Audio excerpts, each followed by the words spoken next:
Praise the Lord. आप सभी को जय मसीह की स्वागत करते हैं फिर से आज की इस नए दिन में और सुबह में जो परमेश्वर ने हम सभी को परमेश्वर के अपने वचनों के द्वारा बातचीत करने का अवसर दिया है।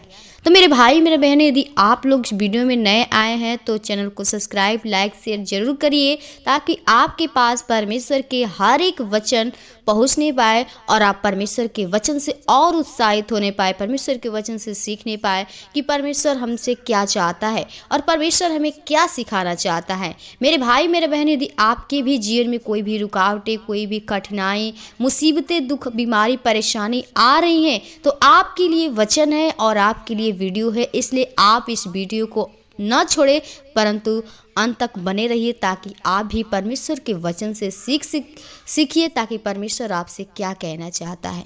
हमारे जीवन में क्यों इतना ही दुख, विपत्ति, कठिनाई क्यों आती है? हम परमेश्वर में विश्वास करते, परमेश्वर की बताए हुए मार्ग के अनुसार चलते भी हैं, फिर भी हमारे जीवन में क्या होता है? प्रॉब्लम पे प्रॉब्लम, परेशानियाँ आती रहती हैं। हमारे जीवन में बहुत ही कठिनाइयाँ आती रहे, दुख आते रहते हैं, लेकिन ये क्यों होती हैं? आज हम परमेश्वर के वचनों के द्वारा समझेंगे। एक वचन को पढ़ेंगे, पहला पत्रस उसका 4 अध्याय का 16, 17 और 18। लिखा है कि पर यदि मसीह होने के कारण दुख पाए तो लज्जित न हो, पर इस बात के लिए परमेश्वर की महिमा करे, क्योंकि वह समय आ पहुंचा है कि पहले परमेश्वर के लोगों का न्याय किया जाए, और जबकि न्याय का आरंभ हम ही से होगा तो उनका क्या अंत होगा जो परमेश्वर के सुसमाचार को नहीं मानते। और यदि धर्मी व्यक्ति की कठिनाई से उद्धार पाएगा तो भक्तिहीन और पापी का क्या ठिकाना। इसलिए जो परमेश्वर की इच्छा के अनुसार दुख उठाते हैं वे भलाई करते हुए अपने अपने प्राण को विश्वास से युग सृजनहार के हाथ में सौंप दे। आमीन। प्रियो, यहाँ पे हमें प्रभु यीशु मसीह का जो वचन है पत्रस के द्वारा हमें सीखने को मिलता है, जो हम लोग को सिखाता है, कहता है कि यदि आप लोग मसीह होने के कारण भी आपके जीवन में यदि दुख आ रहे हैं, आपके जीवन में बहुत ही परेशानी है, आप उस कठिनाई में आ रहे हैं, तो आपको उस लज्जित होने का नहीं है। आपको वहाँ पे परमेश्वर के सामने उसको धन्यवाद करने के योग्य हैं, क्योंकि प्रियो जो दुख आते हैं वे परमेश्वर की ओर से आते हैं। परमेश्वर आपको उस परीक्षा में डालता है ताकि आप सच में परमेश्वर पे कितना विश्वास करते हैं, और परमेश्वर आप ही से पहले न्याय करता है जो मसीह में। क्योंकि प्रियो इसमें आगे वचन में लिखा है, क्योंकि लिखा है इसमें कि मसीह होने के कारण दुख पाए तो लज्जित न हो। यदि हमारे जीवन में कोई भी प्रकार की दुख विपत्ति आ रही है तो हमें लज्जित होने की आवश्यकता नहीं है। हमें लोगों के सामने लज्जित नहीं होना है, परंतु इस बात के लिए हमें परमेश्वर से महिमा करना चाहिए। इस बात के लिए प्रभु से हमें कहना चाहिए, उससे प्रार्थना करना चाहिए। तब कहता है क्योंकि वह समय आ पहुंचा है कि पहले परमेश्वर के लोगों का न्याय किया जाएगा। प्रियो, जो भी समय परमेश्वर जो उसका आने का समय है, जो न्याय होगा पहले मसीही लोगों का न्याय होगा। इसलिए परमेश्वर उन्हीं को दुखों के द्वारा उनको और विश्वास में परखता है कि आप सच में आप परमेश्वर में बने हैं या नहीं, आपका विश्वास स्ट्रांग है या नहीं। इसलिए कहता है कि परमेश्वर के लोगों का न्याय किया जाए, और जबकि न्याय का आरंभ हम ही से होगा तो उनका क्या अंत होगा।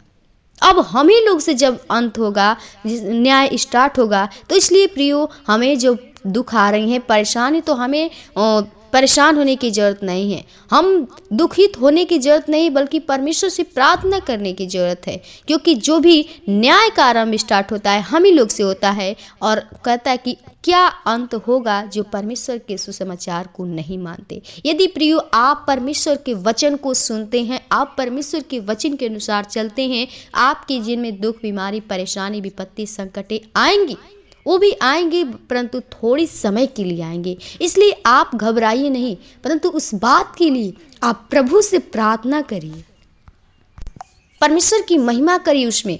तब परमेश्वर आपको देखता है कि आप सच में हमारे लिए कितना विश्वास के साथ चल रहे हैं, और कहते हैं यदि धर्मी व्यक्ति की कठिनाई से उद्धार पाएगा तो भक्तिहीन और पापी का क्या ठिकाना।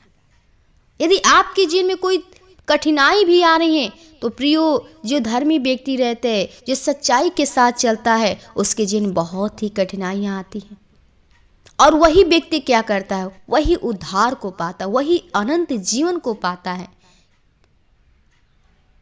और जो व्यक्ति परमेश्वर की ओर नहीं है, वो पाप कर रहा है, उसका कोई उद्धार नहीं हो सकता है। तो इसलिए परमेश्वर आपको सिखाता है प्रियो कि जैसे मसीह ने आपके लिए दुख उठाया, उसी प्रकार आप भी दुख उठाइए एक दूसरे के लिए। कहता है कि इसलिए जो परमेश्वर की इच्छा के अनुसार दुख उठाते हैं, वे भलाई करते हुए अपने अपने प्राण को विश्वास योग्य सृजनहार के हाथ में सौंप दे। आप परमेश्वर की इच्छा को जानिए, परमेश्वर क्या चाहते हैं। परमेश्वर आपकी जिन में यदि दुख दिया है तो आप दुख को उठाइए, ना कहिए हम प्रभु पे विश्वास करते हैं और हमारे जीवन में दुख बीमारी आ रही हैं। कहते हैं भलाई करते हुए अपने अपने प्राण को विश्वास योग्य, विश्वास के साथ उसके योग्य बनकर आप परमेश्वर के हाथों में अपने जीवन को समर्पित कर दीजिए। क्योंकि प्रिय, जो आपको जीवन दिया है, जो सृजा हुआ है, वो परमेश्वर यीशु मसीह ही है जो आपको जीवन को दिया है। इसलिए कहता है कि आप दुख उठाते हुए भी परमेश्वर को अपने जीवन को समर्पित कर दीजिए। परमेश्वर की ओ बातों से, दुख से आप उसके न लज्जित होइए,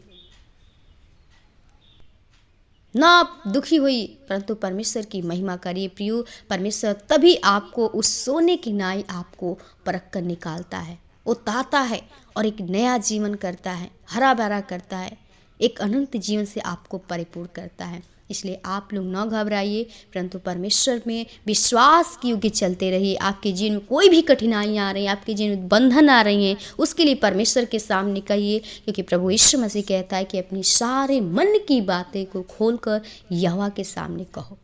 जब आप परमेश्वर के सामने कहते हैं, परमेश्वर आपकी प्रार्थना को जरूर सुनेंगे। आप न घबराइए। आपके जीवन में यदि रुकावटें, बंधन, जो भी कुछ आ रही हैं, दुख आ रहे हैं, तो प्रियो, परमेश्वर का जो वचन है हमारे ही जीवन के लिए सीधा मार्ग है। जो वचन ही है हमें मजबूत करता है, हमारे जीवन को स्ट्रांग करता है। इसलिए आप वचन को हल्के में न लीजिए। परमेश्वर हमारा छोटा नहीं है, वो सृजनहार है, वो सर्वशक्तिमान, सर्वज्ञानी, सर्वव्यापी है। हम अपने आप को इतना बड़े समझ लेंगे और परमेश्वर को छोटे समझ लेंगे तो प्रियो, क्या परमेश्वर हमारे में फ़र्क है। प्रियो, परमेश्वर का जो विचार है, परमेश्वर का जो सोच है, हम लोग से बहुत ज़्यादा है। हम लोग उसकी बराबरी नहीं कर सकते, क्योंकि उसके हम हाथों से बनाए हुए हैं।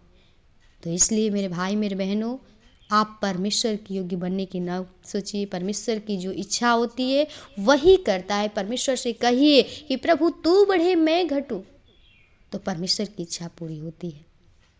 मैं आशा करती हूँ कि प्रभु आपको इस वचन के द्वारा सिखाया होगा। इसलिए आप प्रभु में बने रहिए, प्रभु के वचनों को अपने हृदय में रखते हुए, ताकि परमेश्वर आपका भी उद्धार कर सके, आपके भी जीवन में एक अनंत जीवन देने पाए। धन्यवाद। प्रभु आपको बहुत बहुत आशीष प्रदान करे। आमीन।